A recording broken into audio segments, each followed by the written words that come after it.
So, why is it the case that when we are feeling the most anxious, uncomfortable, socially awkward versions of ourselves, when our hearts are pounding and our palms are sweating and we feel like crawling out of our skin, are we also the most nice and often generic to the people around us? I'm a social psychologist, and I've been studying the science of uncomfortable social interactions for over 20 years. So everything from new roommate relationships, negotiations, upward feedback with your boss, to doctor-patient interactions. Those moments where you need to break in and say, yeah, for the last 20 minutes, I actually have no idea what you were talking about. Can we maybe rewind a bit? And to study these things, I look at three main outcomes. First, I look at what people say. The things we can control, how friendly we are, how much we compliment one another, how much we give gracious feedback. Second, I look at the things that are tougher for us to control, our nonverbal behaviors, things like fidgeting, avoiding eye contact, playing with our hair, doodling even our tone of voice. And then I look at the things that are impossible for us to control, our under-the-skin responses, our physiology, our cardiovascular reactivity, things like blood pressure, heart rate, these types of things that we often don't even really realize that we're feeling. And the way I do this is by having people come into the lab and interact with each other in a bunch of different settings. And I have them negotiate with each other, I have them get acquainted with each other, and often it's the case that in these interactions, people are required to give some form of feedback to their partner. Tell them honestly what they're thinking or feeling, come in with an offer for a negotiation, tell them what they could have done better next time. And I think we all kind of know what it feels like to be in one of these studies. You might not know what it would really feel like to be in one of my studies. There's a lot of equipment involved, but we plug people up to all of these things to measure these under-the-skin responses. We videotape them to capture those behaviors that I just mentioned. Now, to get us all into this mindset of what it's like to feel awkward, but maybe potentially a little bit nice, I want you all to think about, what was the last awkward interaction that you had? Okay? So keep this thought in your mind. You can think about it for a few moments, because in a couple minutes, I'm actually going to randomly call on someone based on your seat to have you come up and share your story of what that moment felt like. So before we do that, I just want you all to kind of get a sense of the typical pattern that we see when people are engaging in these interactions. So we bring them into the lab, we hook them up to all this equipment, and within moments, within the first 20 seconds, we start to see those stress responses that I mentioned. Their heart rate goes up, their blood pressure increases. It doesn't take much to get people to start to feel anxious. Next, we see it in those nonverbal behaviors. They start to fidget, they avoid eye contact. They pull their chair a couple inches away from the person who's sitting next to them in an effort just to get a little bit more distance. One of my favorite findings is in doctor-patient interactions, uncomfortable doctors, they look down at the chart more, or they look more at the computer screen instead of making eye contact with those patients. So let's all return to your awkward moment. Does everyone have an awkward moment in mind when thinking about one? How many of you have increases in your heart rate? Maybe your palms are sweating. You can start to feel yourself getting a little tingly just with the mere thought of being called upon today. Okay, a few of you. How many of you would actually be excited about that opportunity? Okay, same people. How many of you, if I did call on you, would walk up here, you would grin through gritted teeth like this, and you would do it, even though you secretly hated me the whole time? A few of you. Don't worry, I'm not going to actually do this. This was all just a ruse to teach you a lesson, which is in uncomfortable social interactions, we often don't have a social script of what to do. Instead of telling people what we really think, what we really feel, we do the nice thing that makes us incredibly uncomfortable. Now, one of my favorite findings illustrating this effect is in the context of negotiations. I went to a major firm and I brought people together who are used to working with one another, and we had them engage in a negotiation, and at the end of it, there was a winner and there was a loser. So we said to the winner, this is really a study about feedback, and what we would like you to do is give some constructive feedback to the person who just lost. What are some things that they could do better next time? What are some potential missteps? How many of you think that that's what they actually did? They really followed our instructions? Okay, nobody can see where this is going. What we found is that even when we're talking to someone who just lost a negotiation to us, we tend to bend over backwards. We say things like, the way you made that really early offer and didn't even ask for a counter, that was amazing.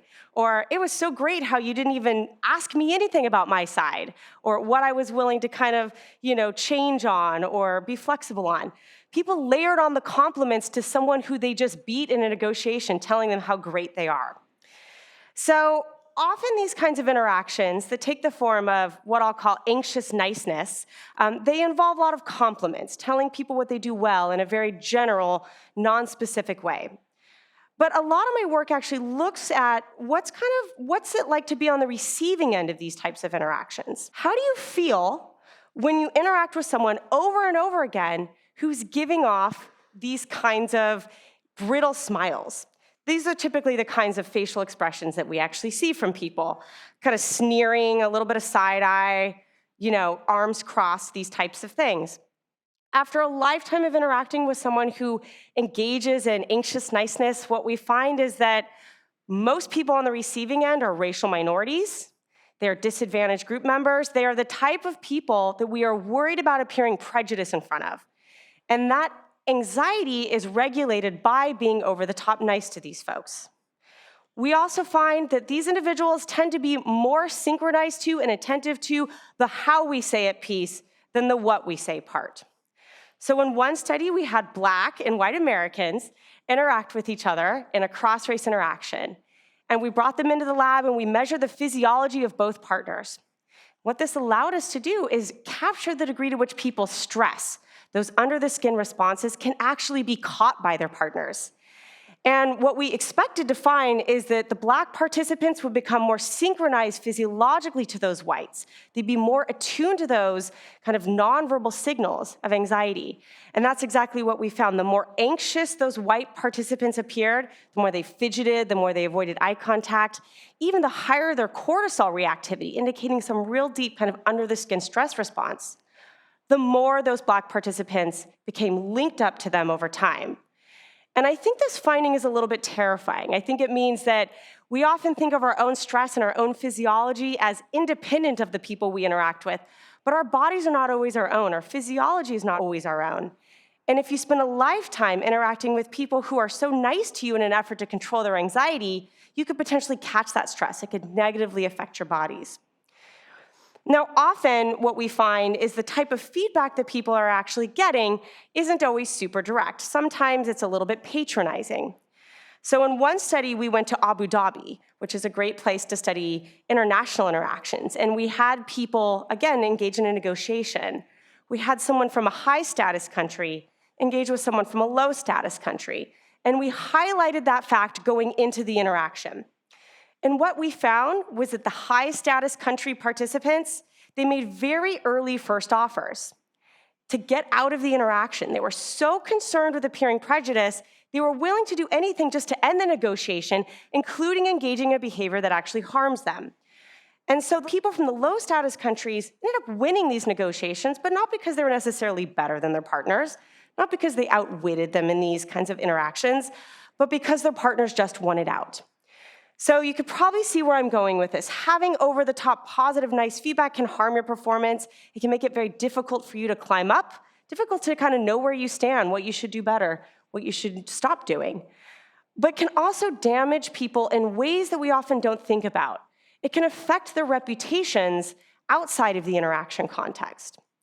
So imagine the case that you're one of these people who loves giving this general nice feedback, and you have someone who works for you, and a recruiter calls, maybe a past employee, a recruiter calls you, or someone asks you for a letter of recommendation. The kinds of things you're gonna put are gonna be like, they're a real team player. They have great energy at work. Generic things. Yes, they're nice, but they are not very telling about what that person is really like. And what we find is that the readers of these things, at best, think to themselves, wow, they must not really know this person at all. I don't even know what this means. At worst, they think to themselves, well, they probably have some real opinions. They're just afraid to share them. So these kinds of general positive feedback tend to actually harm people's reputation when they're not backed up with real data. So I think we have to then think about, what is the solution to this problem? Is it the case that we should all just be meaner to each other in an effort to be more direct?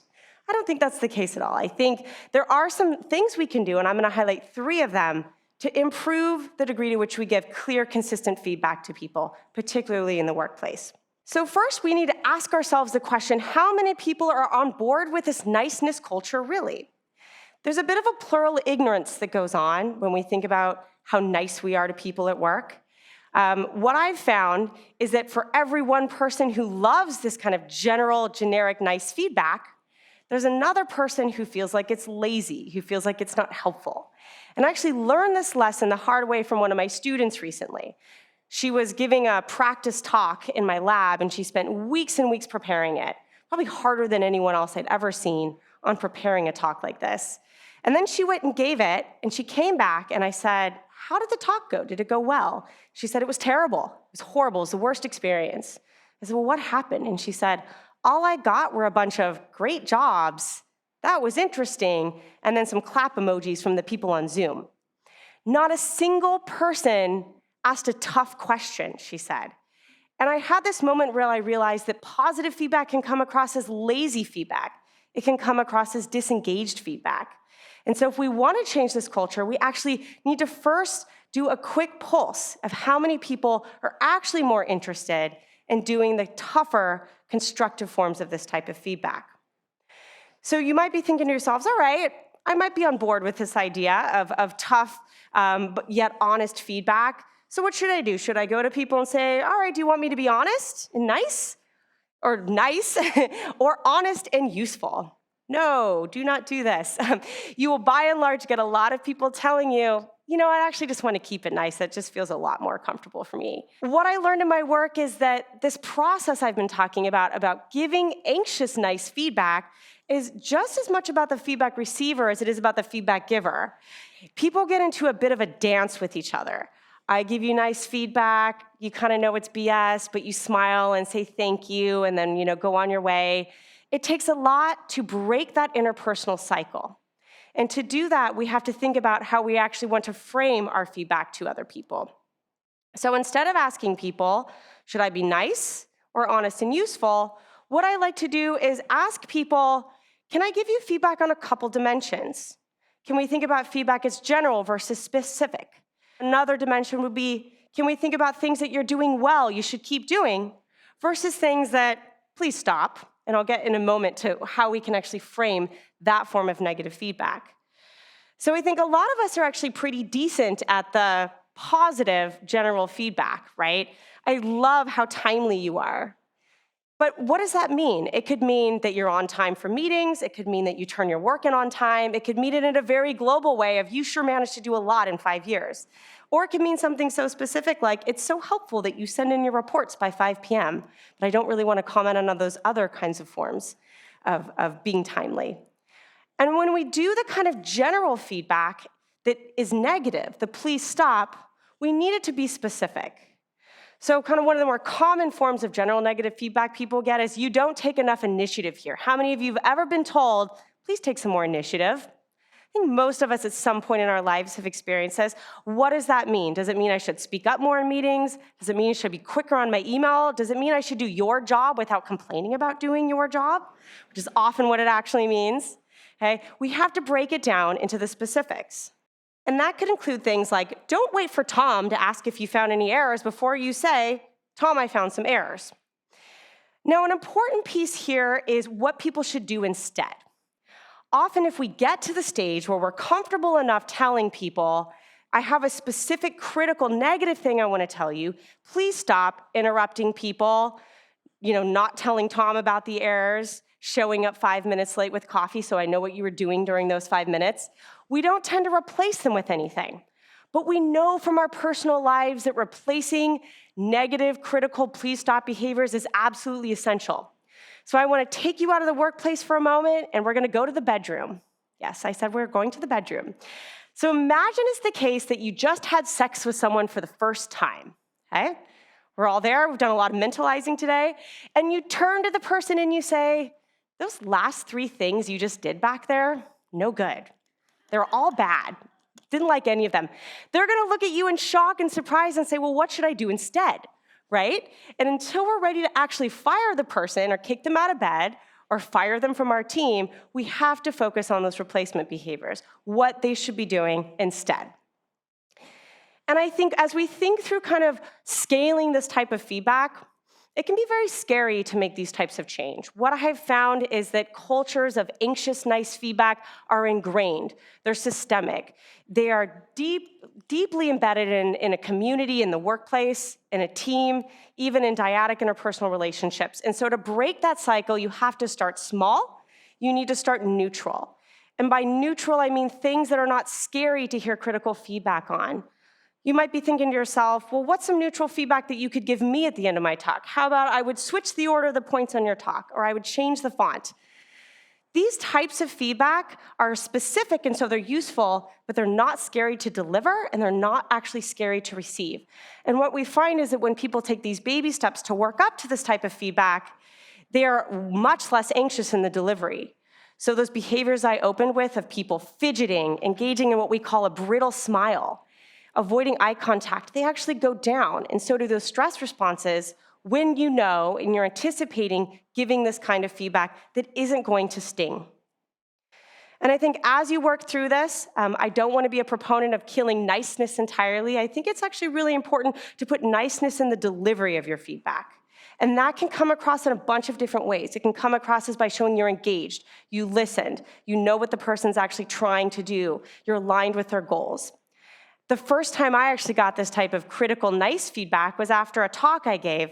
And the person came up to me and she said, "Can I give you some feedback?" And immediately my heart started pounding. I'm like, oh, great, here we go. No one likes hearing, "Can I give you some feedback?"